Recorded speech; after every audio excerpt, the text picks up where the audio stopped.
सुंदर कही, एक कपिल देव जो ज्यादा भजन करता है, पूजन करता है, स्मरण करता है, उसी को दुख भगवान क्यों देता है? पड़ोसन कभी मंदिर नहीं जाती, अगरबत्ती नहीं लगाती, कभी किसी को 1 रुपया दान नहीं करती, वो तो खूब फले फूले। और हम तो सोमवार का व्रत करें, मंगलवार करें, एकादशी करें, द्वादशी करें, लोटा भर के पानी भी चढ़ाएं, तो भी दुख हमें क्यों मिलता? बोलो रे जी सही है कि गलत है? उसका उत्तर कपिल देव जी महाराज ने दिया, मां सुनो, जिस प्रश्न को आपने मुझसे करा, यही प्रश्न देवऋषि नारद ने भगवान विष्णु से करा था। यही प्रश्न भगवान विष्णु से देवऋषि नारद ने करा कि जो मंदिर जाए, देवालय जाए, पूजन करे, अर्चना करे, पाठ करे, स्मरण करे, दुख उसी को क्यों मिलता है? और जो कभी मंदिर नहीं जाए, भगवान का भजन नहीं करे, उसके यहाँ तो 4 चांद लग जाते, खूब लक्ष्मी भगवान देता। नारद जी ने जैसे भगवान विष्णु से ये प्रश्न किया, तो भगवान विष्णु देवऋषि नारद से बोले, इसका उत्तर मैं बाद में दूंगा, पहले अपन दोनों ब्राह्मण के कपड़े पहनकर चल घूमने चलते।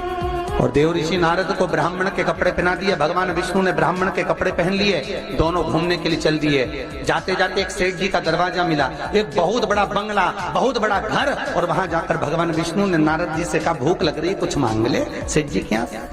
नारद जी ने आवाज लगाई, भिक्षाम देही। सेठ जी निकल के बाहर आए, क्या है बाबा? हमें भूख लगी है, थोड़ा सा कुछ दे दीजिए। सेठ जी बोले, तेरा बाप रख के गया, दे दीजिए। निकल यहां से बाहर।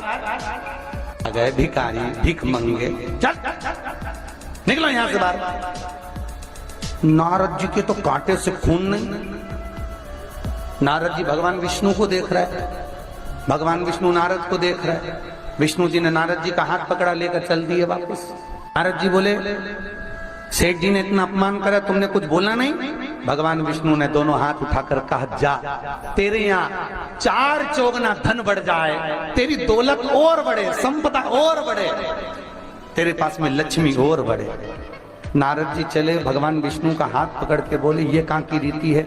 उसने धक्के मारकर निकाला, गाली दे के निकाला, बाप तक पहुंच गया, और तुम उससे कह रहे हो कि तेरी लक्ष्मी बढ़ जाए। नारद जी, भगवान विष्णु बोले, मेरा मन, चल तू तो आगे चल।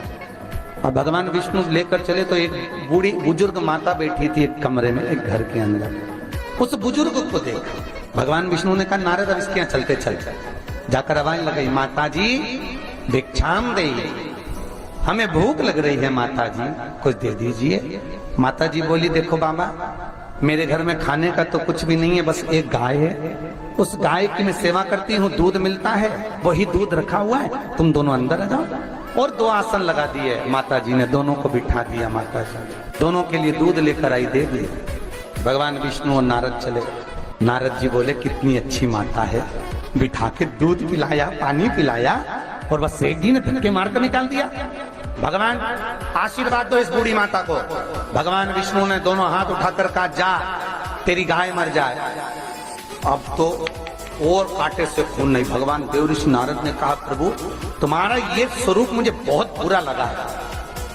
भगवान ने कहा, कौन सा स्वरूप? वो सेठ जी ने धक्के मारकर निकाला था, कहते हैं और लक्ष्मी बढ़े, और वो बेचारी गाय का दूध पिलाई और तुम कहते उसकी गाय मर जाए। हाँ। भगवान बोले, मेरा मन, तो तुमने ऐसा क्यों करा? भगवान बोले, नारद तू मेरी लीला नहीं समझता ना। नारद जी बोले, कभी समझूंगा भी नहीं, पहले बताओ ये क्यों हुआ, लीला जाने दो, मुझे तो ये बताओ। भगवान ने कहा, नारद बात इतनी सी है, वो बूढ़ी माता मेरा भजन करती है, दिन भर मेरा नाम लेती है, वो मरेगी, उसके घर में एक गाय है, उसमें उसका दिल बहुत लगा हुआ है, उसकी सेवा करती है, मरेगी, मरते समय विचार करेगी कि मेरे मरने के बाद मेरी गाय का क्या होगा। गाय की याद करते करते जब मरेगी तो उसको गाय की योनि मिल जाएगी, वो भगवान के पास नहीं आ पाएगी, विष्णु के पास नहीं आ पाएगी, इसलिए मैंने उसके मरने से पहले उसकी गाय को मार दी। नारद जी बोले, ये तो समझ में आ गया, पर अब ये बताओ कि वो सेठ जी को लक्ष्मी क्यों बढ़ाई? भगवान बोले, नारद उसको धन से बहुत प्रेम है, मैंने लक्ष्मी इसलिए बढ़ाने का आशीर्वाद दिया कि वो लक्ष्मी को जोड़ जोड़ के इकट्ठा कर कर कर जब मरेगा, वो लक्ष्मी और पैसे के चक्कर में जब मरेगा तो आखिरी में मरकर सांप बनकर उसी दौलत पे बैठा रहेगा।